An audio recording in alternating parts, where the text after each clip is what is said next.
Hello everyone, welcome to Ekamais Academy. Today is 19th March 2025.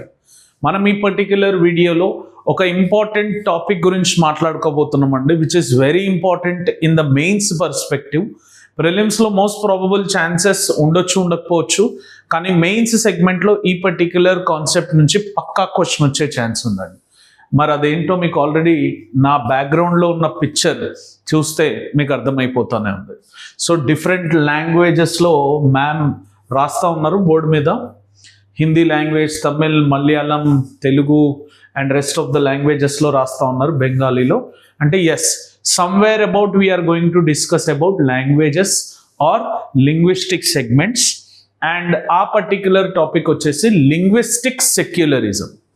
So linguistic secularism and linguistic federalism, ఈ రెండు concepts ఏవైతే ఉన్నాయో దాని గురించి మనం ఈ పర్టిక్యులర్ సెగ్మెంట్లో మాట్లాడుకోబోతున్నాం. ఓకే, సో సెక్యులరిజం అంటే అందరికీ ఐడియా ఉండే ఉంటుంది sir. What do you meant by secularism? Where the state shall be giving. Indian way of secularism కొంచెం different sir, western way of సెక్యులరిజంతో కంపేర్ చేస్తే.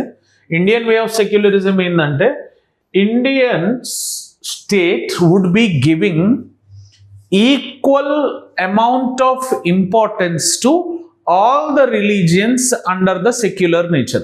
మీకు ప్రియంబుల్ ఆఫ్ ద కాన్స్టిట్యూషన్లో చూస్తే ఇది ఉంటుంది.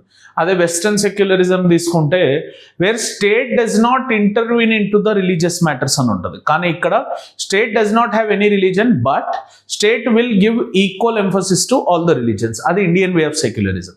అంటే లింగ్విస్టిక్ సెక్యులరిజం అంటే ఏంటంటే, మనకి ప్రతి ఒక్క లాంగ్వేజ్కి రీజనబుల్ కన్స్ట్రక్టివ్ ఇంపార్టెన్స్ ఇస్తుందా, లేదా ఆ ఫెడరలిస్టిక్ లింగ్విస్టిక్ ఫెడరలిజం అనే క్యారెక్టర్ని ఇంపార్ట్ చేస్తూ వస్తుందా అనేది మనం ఇక్కడ చూడబోతున్నాం. క్లియర్? సో ఇంట్రొడక్షన్ చూద్దాం sir. రిలివెన్స్ in Indian language debate. Supreme కోర్టుకి కొన్ని అబ్జర్వేషన్స్ ఉన్నాయి, అవి ఏంటో చూద్దాం. కీ జ్యుడిషియల్ రిఫరెన్సెస్ ఉన్నాయి, అవి చూద్దాం. And question of the day. Finally, we'll end up. Clear? Supreme Court 2014 judgment in UP, Hindi Sahitya versus Hindi Savitya Sammelan versus State of Uttar Pradesh case sir. 2014లో ఉత్తర్ ప్రదేశ్లో supreme court judgment in UP, Hindi Sahitya Sammelan versus state of UP, upheld that. Supreme court ఏం upheld చేసిందంటే, ఈ వర్డ్ని తీసుకొచ్చింది సార్, linguistic secularism అనే వర్డ్ని, to ensure inclusivity in language laws, pointing its importance amid India's language debate. ప్రతి ఒక్క లాంగ్వేజ్కి తన యొక్క ఇంపార్టెన్స్ ఉంటుందన్న సెగ్మెంట్ని లింగ్విస్టిక్ సెక్యులరిజం. అంటే every language is going to give to be given whatever mentioned in the constitution and whatever are not mentioned in the constitution. పాలీ ప్రకృతి మనకి 22 షెడ్యూల్స్లో లేవు సార్, అయినా కూడా దానికి క్లాసికల్ లాంగ్వేజ్ స్టేటస్ ఇచ్చారు 2024లో. మరి మేబీ ఆ క్లాసికల్ లాంగ్వేజ్ సెగ్మెంట్ నుంచి కూడా క్వశ్చన్ రావచ్చు. అయితే లింగ్విస్టిక్ ప్రిన్సిపల్ అంటే దాన్ని ఎట్లా డిఫైన్ చేస్తాం? సుప్రీంకోర్టు అయితే ఏం డిఫైన్ చేయలేదు సార్, ఎందుకంటే సుప్రీంకోర్టు డిఫైన్ చేయదు సగం వర్డ్స్ని, మనమే ఇంటర్ప్రిట్ చేసుకొని అర్థం చేసుకోవాలి. అచ్చా, సుప్రీంకోర్టు ఇది అనుకోని ఉంటుందేమో అని. దాంట్లో ఒక వే ఆఫ్ డెఫినేషన్ని కనుక మనం బయటికి తీసుకొస్తే, లింగ్విస్టిక్ సెక్యులరిజం అనే కీవర్డ్ నుంచి, it is the principle of accommodating multiple languages in governance and education without imposing a single language. ఇప్పుడు పార్లమెంట్లో తెలుగు మాట్లాడితే ఒప్పుకోరు కదండి, ఇంగ్లీషో హిందీయో మాట్లాడాలంటే అందరికి అర్థం కావడానికి.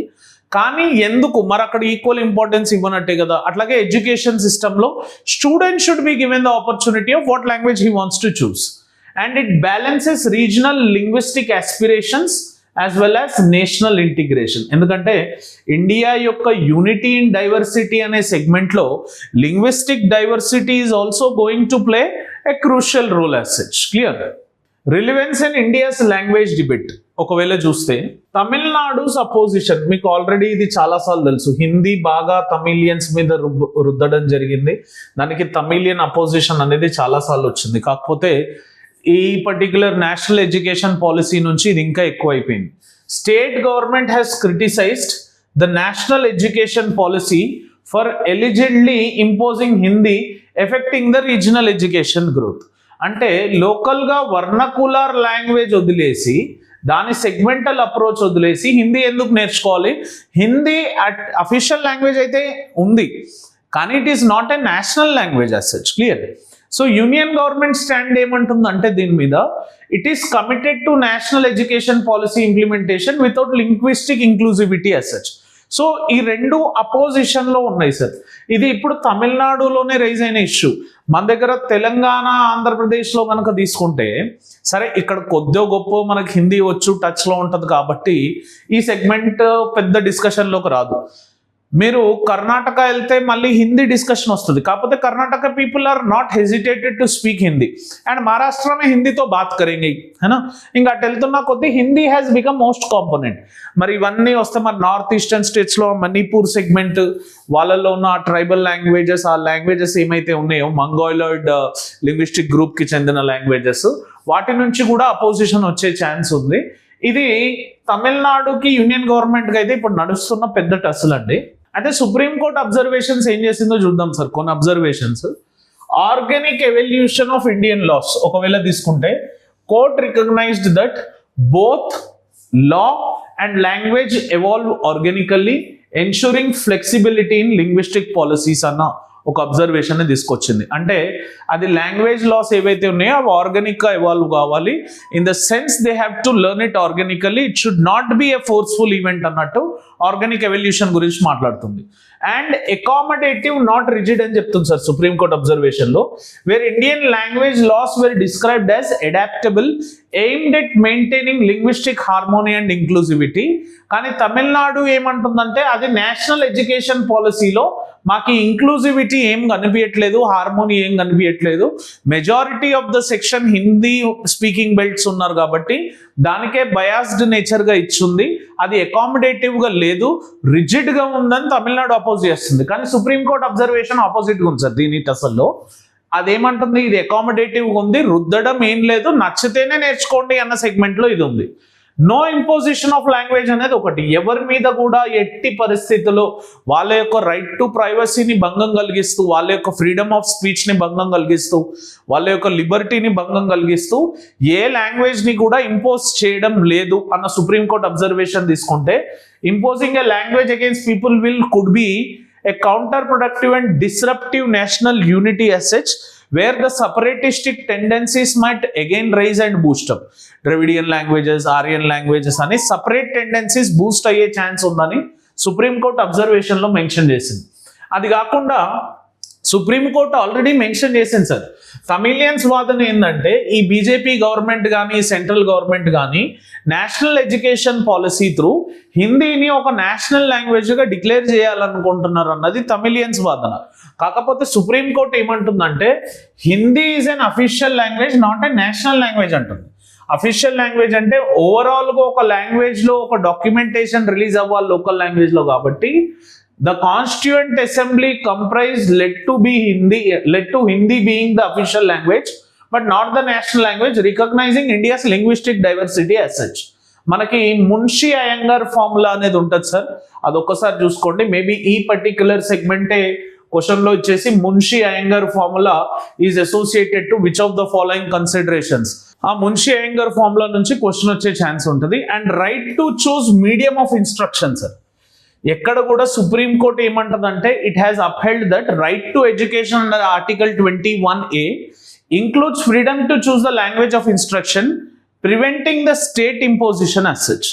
And article 351 and promotion of Hindi దగ్గరకు వస్తే, while article 351 directs the union to promote Hindi, it does not override the right of citizens to education in their preferred language అంటుంది. సరే, హిందీని అయితే ప్రమోట్ చేయడం వాస్తవమే ఆర్టికల్ 351 అండర్లో, కాకపోతే దాన్ని ఓవర్ రైట్ చేస్తూ దాన్ని రుద్దడం అయితే లేదు అన్న అబ్జర్వేషన్లో సుప్రీంకోర్టు ఉంది. ఆబ్వియస్లీ సుప్రీంకోర్టు సెంట్రల్ గవర్నమెంట్కి బయాస్డ్గా ఉంది సార్. ఇంకోటి, fundamental right to conserve the language, article 29(1) sub class of the Indian constitution చూడండి సార్. ఇది ఏమంటదంటే, it is guaranteeing every linguistic group the right to preserve their own language, script and culture, extending this right beyond the minorities as such. ఇది మన రాజ్యాంగంలో fundamental rights లో ఉంది sir. ఈ Munshi Ayyangar formula ఇందాక నేను క్వశ్చన్ గా మాట్లాడుతున్నది ఏంటంటే, it is led by K M Munshi and N Gopal Swami Ayyar resulting in to article 343 designating Hindi in Devanagari as the official language of the union, with English continuing as the official purposes for the 15 years. So కానీ English official పర్పసెస్గా ఇంకా continue అవుతానే ఉంది, అది extend అవుతానే ఉంది. Either ఈ article 29(1) గుర్తుపెట్టుకోండి, Munshi Ayyangar formula గుర్తుపెట్టుకోండి. ఈ పర్టికులర్ సెగ్మెంట్లో Munshi Ayyangar formula or article 29(1) sub clause formula or article 351 of the Indian Constitution or article 343 of the Indian Constitution, chances are there the questions might come from this particular segment. If you could see, key judicial references ని కనుక మనం calculate చేసి Hindi as an official language గా తీసుకుంటే 216th law commission report clear. So దీంట్లో ఈ పర్టికులర్ number లో ఉన్న report sir, it has warned against the forced imposition of Hindi, emphasising language as emotional and integrative force. So this is one particular segment. ఆ particular sense of number లో ఉన్న law commission report ఈ particular segment ఇచ్చింది sir. అట్లాగే Allahabad high court 1982 judgment లో ఏమంటదంటే, it stated that no citizen shall compel an institution to impart education in specific language.